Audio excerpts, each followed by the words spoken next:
tunachukua concern ya ofisi yetu ya msajili wa hazina. Ni kweli ofisi inafanya kazi nzuri, lakini kuna malalamiko ya wafanyakazi. Hakuna utulivu katika ofisi hili, Mheshimiwa Mwenyekiti. Kila siku nayokwenda kwa Mungu lazima mimi nipokee malalamiko ya wafanyakazi kutoka ofisi ya msajili wa hazina. Hili tumeshazungumza. Ni kweli katika mambo ambayo kama kiongozi unatakiwa uwe nayo ni vitu viwili. Unaangalia wafanyakazi, unajiangalia na wewe. Sisi wanadamu hata tukiwa viongozi tunakuwa hatujakamilika. Mara nyingine unajifunza kutokana na wafanyakazi.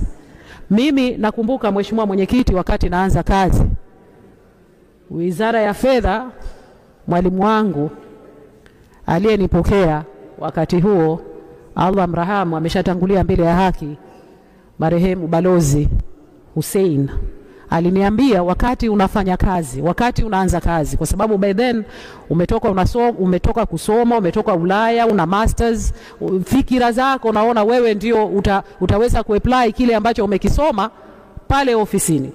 Alinituliza akaniambia, relax, hapa ofisini unaweza ukajifunza, kwa sababu huna experience, lakini unaweza ukajifunza hata kwa mtu ambaye umemkuta secretary, mfagizi, mhudumu, unajifunza kazi yako.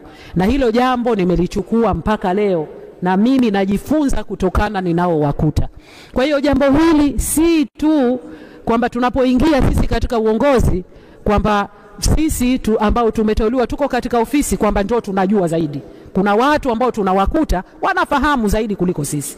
Kwa hiyo Mheshimiwa Mwenyekiti, naomba sana, nalichukua hili kwa uzito wa kipekee, kwa sababu malalamiko ya wafanyakazi katika ofisi yetu ya msajili wa hazina yameongezeka. Hakuna utulivu. Mfanyakazi anachukuliwa mwezi, anaombwa huko alikotoka, anachukuliwa mwezi, alafu anaondoshwa. Juzi tu nimepata malalamiko, Mheshimiwa Mwenyekiti, kwamba baadhi ya wafanyakazi sasa wanaambiwa watoke ofisini wende wakakae katika hall. Kule ofisini kuna wafanyakazi wengine wanaingia. This is not right. Hili haliwezi kuwa sahihi. Na namshukuru sana Mheshimiwa Mwalimu Haruni, amekuwa akichukua busara zake. Alikuwa akilifanya hili jambo kwa busara, lakini tunakoelekea kusema ukweli hakuna utulivu. Malalamiko katika ofisi zetu zote.